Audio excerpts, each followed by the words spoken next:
And beginning the broadcast, the University of Nebraska's Institute of Agriculture and Natural Resources, or IANR, has a commitment to the state's 93 counties and the farmers that call them home. A big way that's done is through research, teaching, and extension education. And that's a big job because there's always something to teach and something to learn. IANR's Harlan Vice Chancellor, Dr. Mike Boehm, joined me to discuss IANR's accomplishments in 2019, the goals for 2020, and what it means for the state's producers.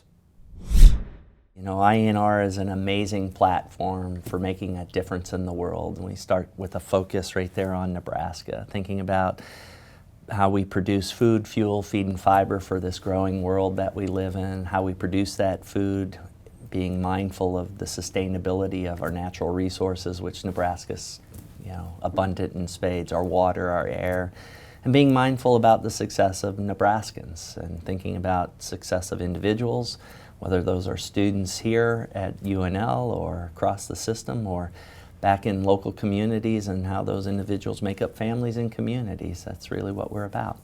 And 2019 was a tough year for a lot of producers across the state, but also a lot of goals were accomplished during that time too. What were some of the things that you're most proud of? Yeah, well, I'm most proud about, and you're right, 2019, what a year on so many fronts, right? The Boehm cyclones about a year ago, right? March of 2019.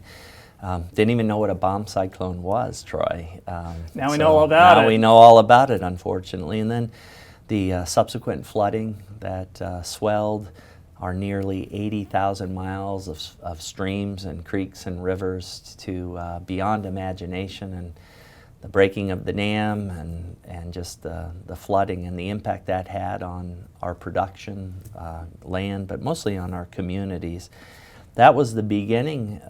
Throw the complexities of global trade and international trade into that mix. It was really a tough and complex year for producers across the state. So what was I most proud of? Well, I was most proud of, first and foremost, to be a Nebraskan.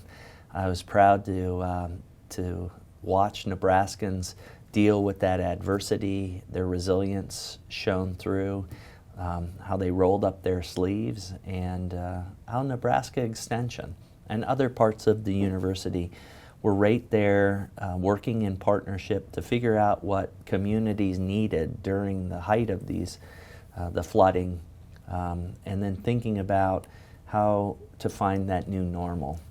I was glad that IANR, through Extension and beyond, that we were a part of that, no question. So those were some highlights. On our research front, the Agricultural Research Division, boy, our faculty continue to knock it out of the park. Again, not being boastful, but IANR, we are responsible for nearly half of the research expenditures at the University of Nebraska-Lincoln. Incredible. So when you think about our researchers and the work that they're doing in our laboratories, our basic science, but also the science that is only possible working in partnership with our farmers and our ranchers. The translational research, I would call it, just really an incredible trifecta, if you will, in our teaching and learning, research, innovation, and outreach and engagement efforts through Nebraska Extension. It was a full court press, and it was a full court partnership with the people of this great state. Oh, very impressive. Yeah, pretty cool. Yeah, and of course, hey, it's not stopping here. I know that 2020 has a lot in store. What are some of the goals you have in mind, or any information regarding research or grants that would benefit our farmers? Yeah, so the buzz is real in Nebraska, and the momentum in the Institute just continues to move things forward. You know, Nebraska's special in that we produce nearly $26 billion of our economy is tied to agriculture writ large, right? Yeah. So as we think about cropping systems and livestock production, of course we're the beef state, no question about that, but we also have 3.5 million head of hogs, and poultry is coming on really strong with the likes of Hendrick's Genetics, both in turkey and chickens, but also Costco. Right, yeah. That is an incredible operation, but we have goats and sheep, actually. A lot of our cattle producers are especially our cow-calf producers out in the sandhills, are looking at diversification and value add. So, you know, I think on that front, our production system is really incredible. But the magic in Nebraska is we think about integrated production systems, and you have to then think about how we harmonize production with the sustainability of our natural resources. And chief among those, of course, are soils, our water.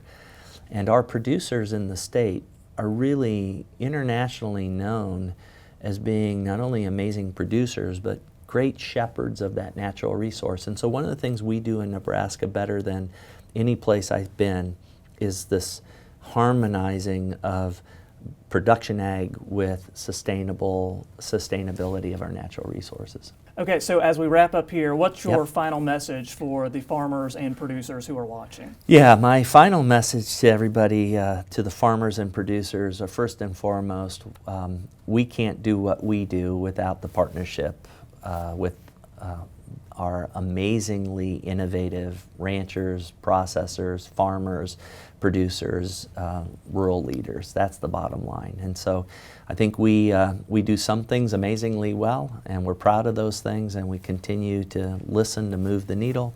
But our bottom line is we can't be what we can be without that partnership with these producers in this amazing state.